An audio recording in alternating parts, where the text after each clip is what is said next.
नमस्कार, live air खबर अब तक के इस अंक में आपका स्वागत है। मैं हूं आपके साथ शिववन शर्मा। बुलेटिन की शुरुआत करने से पहले आइए नजर डालते हैं अभी तक की कुछ प्रमुख सुर्खियों पर। मलिक मार्केट जम्मू में कल चलाए गए अतिक्रमण विरोधी अभियान के दौरान पुलिस पर किए गए पथराव के खिलाफ शिवसेना डोगरा फ्रंट का प्रदर्शन, आरोपियों के खिलाफ कार्रवाई की मांग।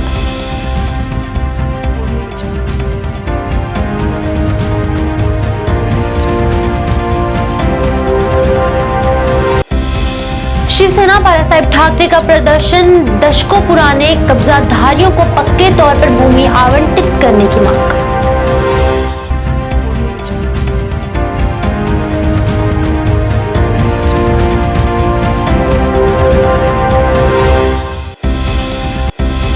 भाजपा एससी मोर्चा ने पार्टी मुख्यालय में मनाई गुरु रविदास जयंती। भाजपा प्रदेश अध्यक्ष रविंद्र राणा रहे मौजूद।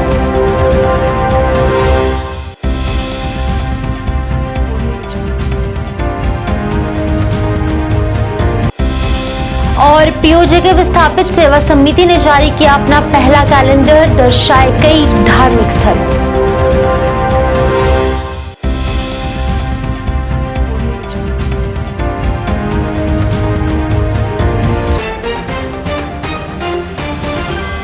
अब समाचार विस्तार से। मलिक मार्केट जम्मू में कल चलाए गए अतिक्रमण विरोधी अभियान के दौरान पुलिस पर किए गए पथराव के खिलाफ शिवसेना डोगरा फ्रंट द्वारा प्रदर्शन किया गया।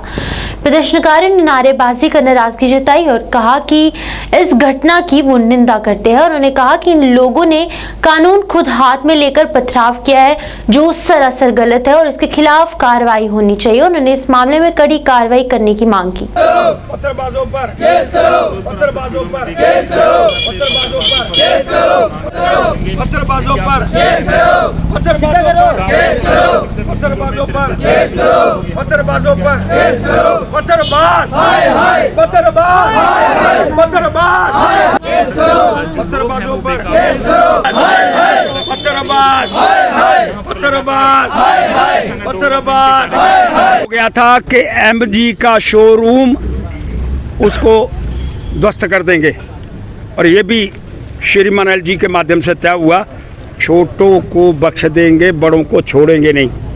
फिर क्या कारण था इस सारे विषय को लेकर के कि वहाँ पर इतना खलल डाला, पथराव करा, गाड़ियाँ तोड़ दी, पुलिस वाले जख्मी हो गए।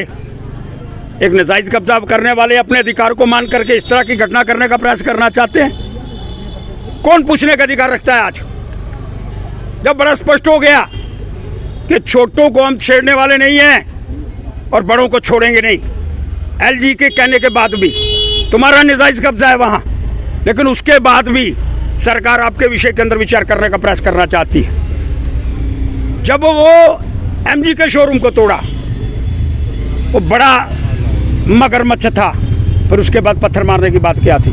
इसका मतलब उसके पीछे कोई साजिश चल रही है। इसका मतलब बड़ा स्पष्ट है, जो लोग पीछे बड़े मगरमच्छ ऊपर रह गए, वो ये चाहते हैं कि ये नीचे ही पंगा पड़ा रहे, ऊपर लोग आने का प्रयास नहीं कर पाए। पीएसए नहीं लगेगा, उपद्रवियों को पकड़ करके अंदर नहीं किया जाएगा, तो फिर भूचाल आएगा। मत कोई अपने दिमाग के अंदर ये रखे कि कश्मीर की तरह जम्मू के हालात भी खराब करने की साजिश हो जाएगी। उनको पता नहीं है 370 गई, अब यूटी है। यूटी के जो रूल है, नियम है, बड़े सख्त है। ऊपर कोई ऐसी सरकार नहीं बैठी हुई जो आपके विषय के अंदर विचार करने का प्रयास करेगी। लेकिन कुछ बातें बड़ी स्पष्ट हैं, ये गुंडागर्दी कभी बर्दाश्त नहीं होगी। वहाँ विद्यमान है, वो भी नाजायज़ कब्जे पर बना हुआ है। मैं इशारा वो भी करना चाहता हूँ। एक और बंदा जो कहता मैं दिल्ली जा कर के मिला, उसकी भी 20 कनाल है, उसको भी पकड़ने का प्रयास करो और सारी चीज़ें खाली करो और मगरमच्छों को भगाओ और गरीबों के विषय के अंदर विचार करो। शिवसेना जम्मू कश्मीर इकाई ने दशकों पुराने कब्जाधारियों को पक्के तौर पर जमीनें आवंटित करने की मांग को लेकर आज प्रदर्शन किया। पार्टी प्रदेश प्रमुख मनीष साहनी के नेतृत्व में एकत्रित शिव सैनिक जो है, उन्होंने जनता को बेघर अब बेरोजगार ना करो, तानाशाही बंद करो, दशकों पुराने कब्जाधारियों को भूमि आवंटित करो स्लोगन लिखे प्ले कार्ड पकड़कर जोरदार नारेबाजी की। सानी ने इस दौरान कहा कि सरकार मौखिक आश्वासनों के साथ भूमि आवंटित करने की प्रक्रिया को भी अंजाम दे। सरकार ने अतिक्रमण हटाने के जनविरोधी फरमान के बाद जम्मू कश्मीर का लगभग हर नागरिक दहशत में है। सानी ने कहा कि जम्मू के बठिंडी इलाके की ईदगाह में सरकार की इस मुहिम के खिलाफ जारी धरना प्रदर्शन को अतिरिक्त जिला उपायुक्त के आश्वासन के बाद खत्म करने के अगले ही दिन यानी बीते कल मलिक मार्केट में एक शोरूम पर बुलडोजर के साथ धावा बोला गया। सानी ने कहा कि ये गुस्साई भीड़ द्वारा की गई पत्थरबाजी की कड़ी निंदा करते हैं और अपील करते हैं कि प्रशासन जनता के सब्र को ना आजमाए। बंद करो बुलडोजर चलाना, बंद करो बुलडोजर चलाना, बंद करो तानाशाही, बंद करो जनता को परेशान करना, बंद करो जनता को परेशान करना, बंद करो तानाशाही, बंद करो मौखिक आश्वासन नहीं, मौखिक आश्वासन नहीं, मौखिक आश्वासन नहीं करना, बंद करो जनता को बेघर करना, बंद करो रोजगार करना, बंद करो तानाशाही, बंद करो। लगातार सरकार ने जो फरमान जारी किया है, अवैध कब्जाधारियों के जगह जो है उनके आशियाने गिराए जा रहे हैं, उनको ज़मीनों से बेदखल किया जा रहा है।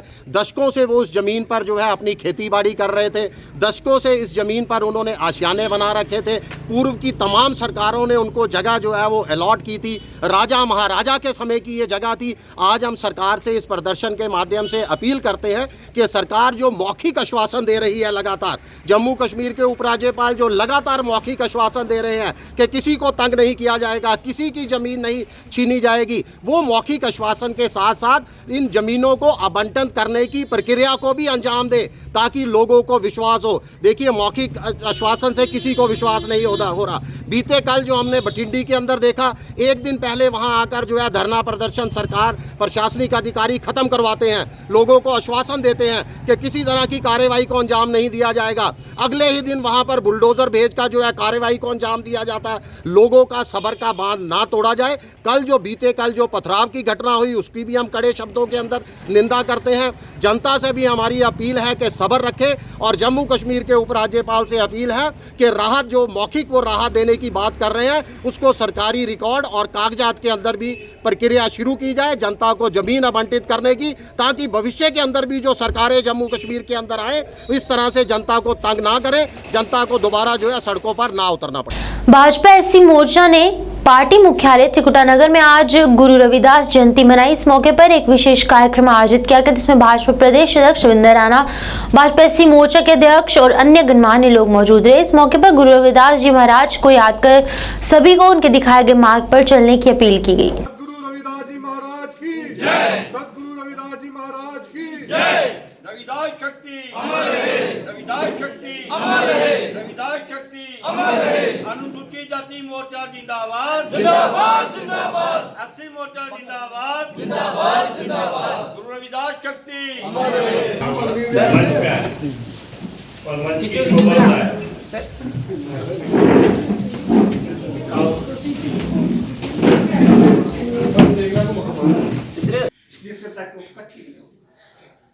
यो संदेश कीते और उस वेले दे राजस्थान दे राणा खानदान दे लोग, शाही परिवार दे लोग जो मीराबाई भी है, चित्तौड़ दी रानी, तेरे ने तानी तरोड़नी के तरोड़नी तो जेड़े ने काम जेड़े तुस करे ते ओदे नुक्स लोके हो गए। उस वेले जोने ने संत देना भगत भी करदे, उवे करदे जेड़े गुरु की सेवा करते, गुरु करना भगत भी करते। शिरोमणि गुरु रविदास जी महाराज जी की 647वीं जयंती पर मैं एज ए प्रदेश अध्यक्ष भारतीय जनता पार्टी एससी मोर्चा पूरे प्रदेश के लोगों को अपनी ओर से और पूरे मोर्चा की ओर से दिल की अमीर गहराई से मुबारकबाद पेश करता हूं, बधाई पेश करता हूं। जैसे कि आप लोग जानते हो कि हमारा देश, हमारा भारत जो है ये ऐसा देश है जहाँ ये ऋषि मुनियों का देश है और ऋषि मुनियों की धरती है। यहाँ पे टाइम टाइम पर काफ़ी सारे महान संतों ने जन्म लिया।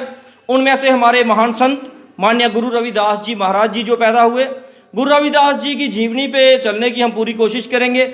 और गुरु रविदास जी महाराज जी ने जो हमारे जात पात ऊंच नीच की जो बीमारी थी, जो ये दूरियां थी, इनको पूरा करके देश को, पूरे लोगों को ऊंच नीच से हटाकर बराबर करने की कोशिश की और पूरे देश को एक पूरे लोगों को एक सूत्र में बांधने का काम किया है माननीय गुरु रविदास जी महाराज ने।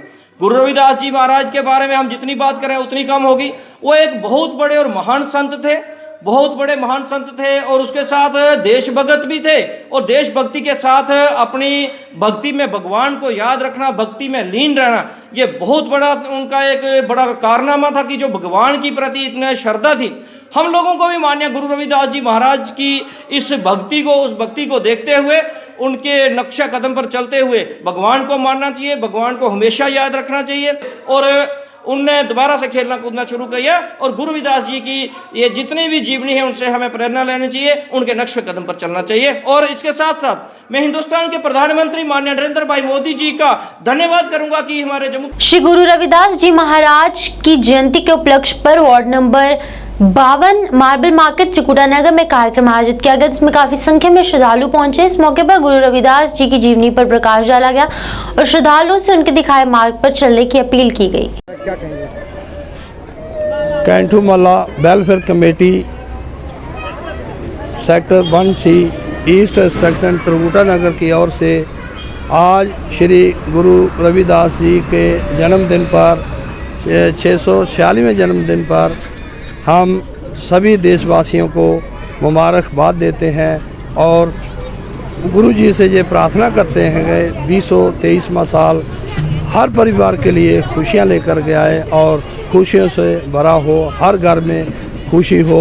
और आज कैंटू महला वेलफेयर कमेटी की ओर से यहाँ पर लंगर का आयोजन किया गया है। जो भी जहाँ पर श्रद्धा से आए मत्था टेके और लंगर की व्यवस्था की गई है। लंगर के बिना कोई भी बंदा यहाँ से नहीं जाना चाहिए। और मैं दोबारा गुरु रविदास के 646वें जन्मदिन पर सभी देशवासियों को शुभकामनाएं और बधाई देता हूँ। गुरु रविदास जी के जन्मदिवस पर आज उधमपुर संत रविदास चौक स्थित गुरुद्वारा रविदास मंदिर में एक कार्यक्रम आयोजित किया गया, जिसमें काफी संख्या में संगत ने भाग लिया। वही कार्यक्रम के दौरान संगत द्वारा मंदिर में माथा टेककर भंडारे में प्रसाद ग्रहण किया गया। इसी तरह बढ़ चली है हिस्सा लेंदे रहो। आज के दिन च सिर्फ दो ही चीज़ां करने दी बड़ी जरूरी होंदियां। एक ठंडे भरा इन्हें मतलब प्यार कर रहे मिशन करना वो 20 दिन 4 बजे उठी सवेरे 20 दिन के आज दिन तक कंटिन्यू 4 बजे उठी प्रभात फेरी करते रहे। जेडे भी लोग प्रभात फेरी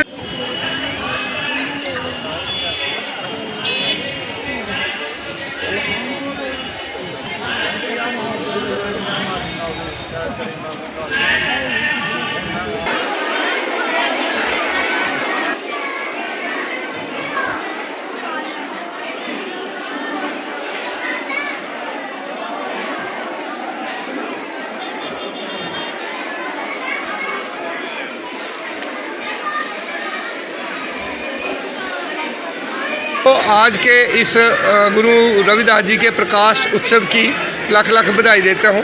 सारे जानते हैं कि आज ये 646वां प्रकाश उत्सव है, ये सारे विश्व भर में मनाया जा रहा है। और जैसे विश्व भर में ये मनाया जा रहा है वैसे हिंदुस्तान भर में भी हर जगह गुरु रविदास जयंती बनाई जा रही है। ऐसे उसी के एक हम भी उधमपुर में भी सबको पता है रविदास चौक पे गुरु रविदास मंदिर में हम सारे गुरु रविदास जयंती हर साल मनाते हैं। और इस साल भी बड़े हर्षोल्लास से हम ये गुरु रविदास जयंती मना। सबको पता है कि 3 फरवरी को हमने झांकी निकाली थी शहर से, और आज जो है गुरु रविदास जो भंडारा है, सबको पता है कि माघ शुद्ध पूर्णमासी को गुरु रविदास जी का जन्म 646 साल पहले हुआ था। और आज उसी उपलक्ष्य में पूर्णमासी वाले दिन हम गुरु रविदास जी की जयंती मना रहे हैं। गुरु रविदास सभा उधमपुर जो गुरु रविदास मिशन से जुड़ी हुई है, और हमेशा उनका यही रहता है कि हम गुरु रविदास जी के मिशन को फैलाएं और उसको बढ़ावा दें। गुरु रविदास की वाणी में हमेशा हर वक्त मानवता के प्रेम का वर्णन है। हर जगह उन्होंने प्रेम का संदेश दिया है। और गुरु रविदास की वाणी में बार बार कहा गया है कि जो हम सुखी जीवन जो है वो प्रेम से ही जी सकते हैं। उधमपुर में पीओजेके विस्थापित सेवा समिति द्वारा अपना पहला टेबल कैलेंडर जारी किया गया, जिसमें पीओजेके में सभी धार्मिक स्थल की तस्वीर दर्शाई गई है ताकि युवा पीढ़ी को इनके बारे में जागरूक किया जा सके। ये कैलेंडर एक कार्यक्रम के दौरान जारी किया गया।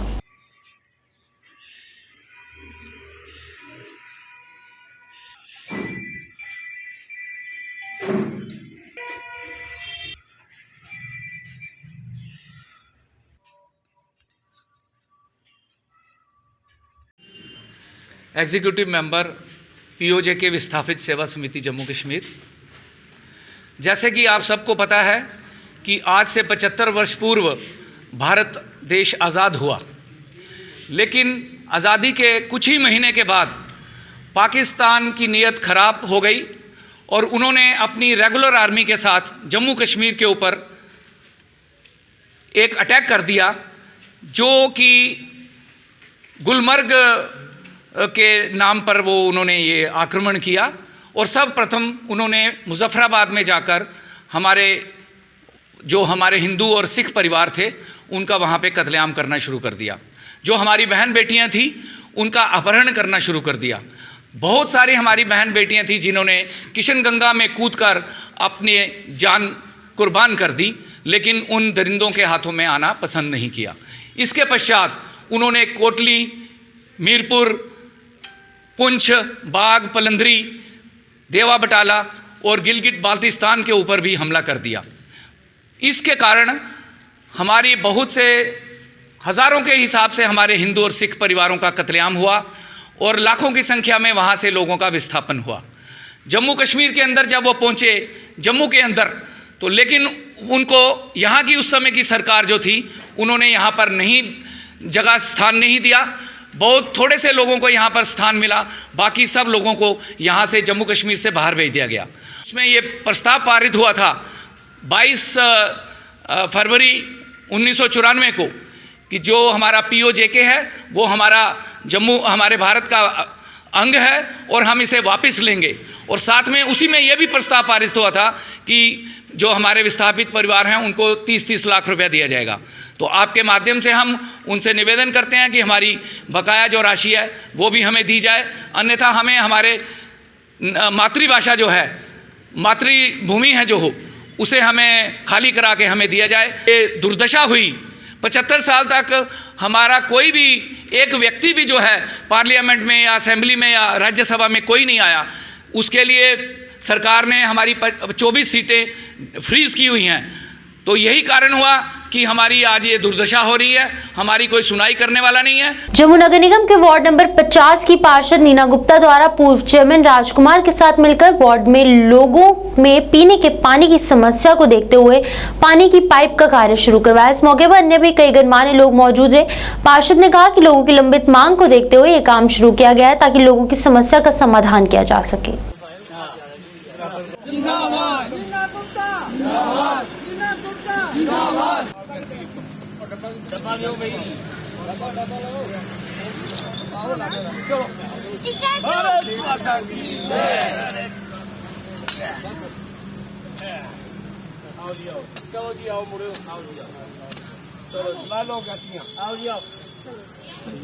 आज बड़ी खुशी की बात है कि काफ़ी पुरानी डिमांड जो कमाला शन्नी वाले जो वार्ड नंबर 50 में पढ़ते हैं उनकी थी। जब मैं चेयरमैन था तब भी इन्होंने मुझे और मैडम को जहाँ पर बुलाकर हमारा दौरा करवाया था, तब से ही हम पूरा प्रयास कर रहे हैं और आज हमने इसको सैंक्शन करवा कर चालू करवाया है। लेकिन जितने कनेक्शन जो लोग अपनी मर्ज़ी से ले रहे थे, अब ये पैप लगने के बाद प्रॉपर डॉक्यूमेंट देकर उनको कनेक्शन दिए जाएंगे ताकि पानी जो है वो हर घर में जाए। लेकिन इलीगल टैपिंग जो है उस पर भी हम पूरा ध्यान रखेंगे, क्योंकि अगर इलीगल टैपिंग जो होती रही तो फिर पानी कहीं नहीं पहुंचेगा। जैसे कि कोई टैपिंग भी नहीं कर रहे हैं लोग, ऐसे खुला नलका छोड़कर वो पानी बहता रहता है और साथ वाले घर में चढ़ता ही नहीं है, उस पर भी पूरा संज्ञान लेंगे। मैं जितने सारे लोग यहाँ पर आए हुए हैं उनको भी यही अपील करूँगा कि इलीगल टैपिंग वो ना करें। इसी के साथ में ज़्यादा कुछ ना बोलता हुआ मेरी बहन नीना गुप्ता जी और काफ़ी लोग यहाँ पर उनके साथ सहयोगी जो आए हुए हैं उनका भी ढेर सारा आभार प्रकट करता हूँ। जय हिंद, जय भारत। उधमपुर में Jammu Kashmir teachers joint action committee द्वारा बैठक का आयोजन किया गया। बैठक में लंबित पड़ी मांगों को लेकर चर्चा की गई और मांगों पर गौर करने की मांग की गई। बखूबी 20 सालों से हमें देखने को आ रहा है। करो और अपना साथ जो भी है वो इस फोरम के लिए अपना वक्त, जो ये मंथली मीटिंग है, अब हमारे जोन की थोड़ी सी प्रॉब्लम थी सर, थोड़ी आ रही थी कि जो ऑफिस में एक फाइल एक्शन कमेटी की तरफ से मासिक बैठक का आयोजन किया गया है, जिसमें हमारे 11 के 11 जोनल प्रेसिडेंट्स, एग्जेक्टिव मेंबर्स ने हिस्सा लिया है और अलग अलग विषयों पे यहाँ चर्चा हुई है। जो परेशानियाँ टीचर्स को फील्ड में आ रही हैं उन पे यहाँ पे डिस्कशन हुई है। और सबसे बड़ी बात, जो RET बॉन्ड टीचर्स हैं उनको आज भी 22-22, 23 साल नौकरी करने के बाद भी ट्रांसफ़र पॉलिसी से वंचित रखा गया है। जो हमारी फीमेल टीचर्स हैं उनके लिए घर चलाना, स्कूल चलाना दोनों मुश्किल हो गए हैं और बार बार गुहार लगाने के बावजूद भी हमारी इस जेन्युइन डिमांड को जो है वो नहीं पूरा किया गया। माना गया है लेकिन उसको अमली जामा जो है वो नहीं पहनाया गया। आज हम उम्मीद करते हैं जो आज के हमारे प्रिंसिपल सेक्रेटरी आलोक कुमार जी हैं वो इसमें पर्सनली इंटरवेन करके और इस चीज़ को पूरा रीड करके पूरी इसकी सच्चाई जान के पूरी एक ज़रूरत को समझते हुए इस मांग को पूरा करेंगे, इसकी हम उम्मीद करते हैं। और दूसरा एक बहुत बड़ा जो मसला है नेशनल पेंशन स्कीम को लेके, जिसको हम न्यू पेंशन स्कीम भी कहते हैं, पिछले दिनों आपने देखा कि जो शेयर मार्केट में उतार चढ़ाव हुआ उसका बहुत बड़ा असर जो है हमारे NPS मुलाजमों पे पड़ा है। उनके जो शेयर्स था, जो उनका शेयर था, NPS शेयर था, जो उसकी वैल्यू थी वो कहीं कम हो गई है। तो हम दोबारा से ये गवर्नर महोदय से, लेफ्टिनेंट गवर्नर महोदय से गुजारिश करना चाहते हैं कि ये जो मुलाजमों का पैसा है ये इनके खून पसीने की कमाई है। हम चाहते हैं कि आफ्टर रिटायरमेंट इन लोगों को बुढ़ापे का सहारा जो है वो मिले। आप हमें बाजार के सहारे मत छोड़ें, आप पुरानी पेंशन स्कीम को जो है इन मुलाजमों के हित में अप्लाई करके इन लोगों को पुरानी पेंशन दें, ताकि ये भी चिंता मुक्त होकर आज अपने जो नौकरियां कर रहे हैं उसको अच्छे तरीके से करें और आफ्टर रिटायरमेंट एक जीवन यापन जो है वो अच्छे से अपना करेंगे। उसके बाद रेगुलराइजेशन हमारे लोगों की पेंडिंग पड़ी हुई है, जिसकी फाइल्स डायरेक्टरेट में है। DPC जो है वो भी बड़ी मुबारक की बात यह है कि पिछले दिनों एक लिस्ट भी डायरेक्टर महोदय ने निकाली है डिपार्टमेंटल प्रमोशन की। तो हम उम्मीद करते हैं कि वो लिस्ट जो है वो जल्द से जल्द उसके वो ऑर्डर्स उसके हो जाएं। भाजपा द्वारा आज कार्यकारिणी बैठक का आयोजन किया गया। बैठक में भाजपा नेता रेखा महाजन, पूर्व उप मुख्यमंत्री कविंदर गुप्ता, डिप्टी मेयर बलदेव सिंह बलोरिया और अन्य गणमान्य लोग मौजूद रहे। बैठक में कई मुद्दों पर बात की गई और आगे के कार्यक्रमों पर चर्चा कर आगे की रणनीति निर्धारित की गई। आगे बढ़े। मुझे पता है जम्मू साउथ जो जिला बना है जो बहुत सक्षम है, जहाँ कार्यकर्ता भी बड़े बेनिफिशियरी स्कीम्स हैं, सभी कार्यकर्ता बंधुओं के समक्ष आपने रखी। अभी हमारे साथी यहाँ बैठे हैं, मुझे 11 फरवरी के कार्यक्रम आदरणीय कविंदर गुप्ता जी क्या है, सरकार की स्कीम्स क्या है, उसके कितने फायदे हमें मिलने वाले हैं, तो वो क्या हम दे रहे हैं। जब तक हम उन लोगों के कान में बार बार लेके नहीं जाएंगे तब तक उन लोगों को भी समझ नहीं आएगी। हमने को बोले तो क्या बोला, कोई नई चीज किसी ने नहीं बोली। सबको पता है ऐसी चीजें हैं, कार्यक्रम बैठे करते हैं, हम बैठते हैं। जो कार्यक्रम है जी, आज यहाँ पे जम्मू ज़िला साउथ की ज़िला की कार्य समिति बैठक रही जो त्रिकुटा नगर कार्यालय में रही, जिसमें मुख्य रूप से उप मुख्यमंत्री श्री कविंदर गुप्ता जी और हमारे प्रभारी योध्या गुप्ता जी रहे। हमारी पार्टी की एक पद्धति है कि जिस तरह से हमारी ये कार्यकारिणी रहती है, पहले राष्ट्रीय कार्यकारिणी रही और कुछ दिन पहले कठुआ में प्रदेश की कार्यकारिणी रही, उसी को आगे बढ़ाते हुए आज जम्मू कश्मीर में सभी ज़िलों में जो है ज़िला की कार्य समिति बैठकें हैं और जिसमें जो है पार्टी के जो भी हमारे आगामी कार्यक्रम रहेंगे, अगले 3 महीनों में जो भी कार्यक्रम हमारे रहेंगे उस पर जो है हम अपनी कार्य समिति में चर्चा करते हैं और किस तरह से जो है पार्टी का जनाधार हम बढ़ा सकें और आने वाले जैसे कि इलेक्शंस भी हैं उनमें किस तरह से जो है हम बूथ स्तर तक जो है अपने संगठन को मजबूत कर सकें, प्रधानमंत्री की योजनाएँ जो हैं वो लोगों तक पहुँचा सकें और भी कई ऐसे संगठनात्मक हमारे काम रहते हैं। कुछ वो सभी जो चर्चाएं हैं वो आज की इस बैठक में रही। जम्मू कश्मीर जिला राजौरी के तहसील सुंदरबनी के सरकारी डाक बंगलों में आज डेमोक्रेटिक आजाद पार्टी द्वारा एक पत्रकार वार्ता की गई। इस अवसर पर बोलते हुए डीएपी नेता और पूर्व एमएलसी अशोक शर्मा ने लंबरदार चौकीदार की समस्याओं को लेकर आश्वासन दिया कि वो जल्द ही जम्मू कश्मीर के उपराज्यपाल मनोज सिन्हा से उनकी समस्याओं को लेकर बात करेंगे। उन्होंने आश्वासन दिया कि जल्द इन समस्याओं का समाधान किया जाएगा।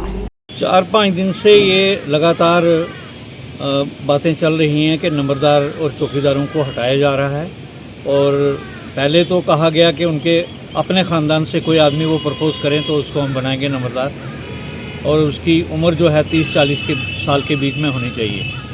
लेकिन इस तरह का कोई आर्डर, फार्मल आर्डर कोई नहीं है। अखबारों की किसी में शायद ये छपा था कि चीफ सेक्रेटरी साहब ने ऐसा कोई बयान दिया है जो हम देख नहीं पाए। लेकिन अब दोबारा सरपंच साहिबान को या दूसरे लोगों को भी शायद कहा गया है कि आप भी नाम दे दो, और बहुत सारे नामों की लिस्ट बन रही है। मेरे ख्याल में हो सकता है ये बोली लगने का भी चांस हो कि ऑक्शन करनी हो कि भाई ज़्यादा नाम दे दो और ज़्यादा जो चढ़ावा देगा उसको लगाएंगे हम नंबरदार। ये भी हो सकता है, क्योंकि ये आज मुझे इसलिए शक हो रहा है कि कई तरह की लिस्टें जो हैं वो फराहम बन रही हैं, और हर तरह के लोग जो हैं लिस्टें दे रहे हैं। असल में ये इंस्टीट्यूशन जो है महाराजा के समय का है, और महाराजा ने इसी इंस्टीट्यूशन की बुनियाद पर यहाँ शासन किया है, और हमारी रियासत की सरहदें बढ़ाई हैं, जो उसका अब तीसरा हिस्सा भी हमारे पास नहीं रहा है। और इस इंस्टीट्यूशन की बुनियाद पे ही हमारी तमाम सरकारें खड़ी होती हैं। जब भी सरकार का कोई काम, खासकर महकमा माल का कोई काम होता है, तो नंबरदार चौकीदार को ही सबसे पहले तलब किया जाता है, बल्कि उन्हीं की पुष्टपनाह से ये सारे काम होते हैं। President of municipal committee Pritpal Singh Oberoi द्वारा आज पट्टन में एक पत्रकार वार्ता की गई। इस अवसर पर बोलते हुए उन्होंने कई मुद्दों को लेकर बात की। आइए देखते हैं उनका क्या कहना था। आदमी ज्यादा नहीं, जिन्होंने कि मेरे खिलाफ बोला ठीक बोल रहे हैं, अगर हम एल शेप में बनाएंगे तो हमें आके और जगह खुल जाएगी। उसके बाद 3 महीने उसको लग गया मेरे को, फिर उसके मैप वगैरह नए बनाने के, वो बनवा के लाए। तो जब हम निशान डालने परसों गए तो इन्होंने बोला जी हम इनको बनाने नहीं देंगे। मैंने बोला एक चीज है, बनाने नहीं दोगे, ये तो लोगों के लिए एसेट है, पटन के लिए है, 2 करोड़ रुपए की छोटी रकम नहीं है। तो फिर इन्होंने डीसी साहब के पास गए हैं ये लोग, तो डीसी साहब ने हमारे ईओ साहब को फोन किया, मेरे साथ कोई फोन पे बात नहीं हुई है। फिर इन्होंने मेरे को बोला जी अगर डीसी साहब ने फोन किया तो आपके ईओ साहब ने हमें क्यों नहीं मीटिंग में बुलाया। मैंने बोला चलो मैं उसके लिए आपसे माफी मांगता हूँ। ईओ साहब से मैंने बात की, ईओ साहब ने बोला कि मैं उस वक्त कोविड में बीमार हो गया था, तो इसकी वजह से मैं मीटिंग नहीं बुला सका। फिर मैंने उसी दिन में जबकि जेसीबी वगैरह लाए थे, मैंने उनको मना किया, मैंने बोला आज नहीं लगाएंगे, पहले हम इनके साथ मीटिंग करेंगे। दूसरे दिन मैंने ITI में मीटिंग रखी, उधर मीटिंग में ये मुतमीन हो गए। जो इनके आधे मेंबर्स हैं उन्होंने बोला आप बनाइए, आधों ने बोला नहीं अभी रुकिए। मगर इधर से मेरा टाइम जा रहा है, अगर मैं इसको 31 मार्च तक आधा कंप्लीट नहीं करता हूँ ये पैसा वापस चला जाएगा, और ठेकेदारों जो CDR भरे हैं वो दर हो जाएंगे। इसलिए मैंने वो काम लगाया। उसके अलावा जब ITI में मेरी मीटिंग हुई, इनके साथ सब मुतमीन हो गए, वहाँ मीडिया भी बैठी थी, मीडिया और इसके अलावा 40-50 आदमी थे। इन्होंने कल प्रेस दी है कि इसने जी हमें गाली निकाली ये, और बोला जाओ जो करना है, DC मैम के खिलाफ बोला। अगर मीडिया इसको या उधर 50 आदमी जो बैठे थे वो साबित करेंगे तो मैं आपसे वादा करता हूँ मैं उसी वक्त रिजाइन भी करूंगा और पटन से हिजरत करूंगा। अर्बन लोकल बॉडी के पास था श्रीनगर, उनको मैंने बहुत बार इन्फॉर्म किया कि ये आपकी ट्रेन बंद है, लोगों को प्रॉब्लम है, वो मैं समझता हूँ अच्छी तरह से, बहुत जबरदस्त प्रॉब्लम है। लेकिन उसके लिए भी आज 4-5 दिन से हमारे साथ दुश्मनी हो रही है। कोई ऊपर जाके ना वो पानी को काट देता है, वो पानी नीचे आ जाता है। नहीं तो मेरे स्वीपर रोज सुबह 6 बजे 7 बजे आते हैं, पहले वो ऊपर जाते हैं पानी काटने के लिए। अब चलो पानी काटते थे, कल वो मेरे स्वीपर गए हैं, उन्होंने बाउंड्री बनाई है सीमेंट बैगों के साथ कि ये पानी सारा नीचे मार्केट में जाए।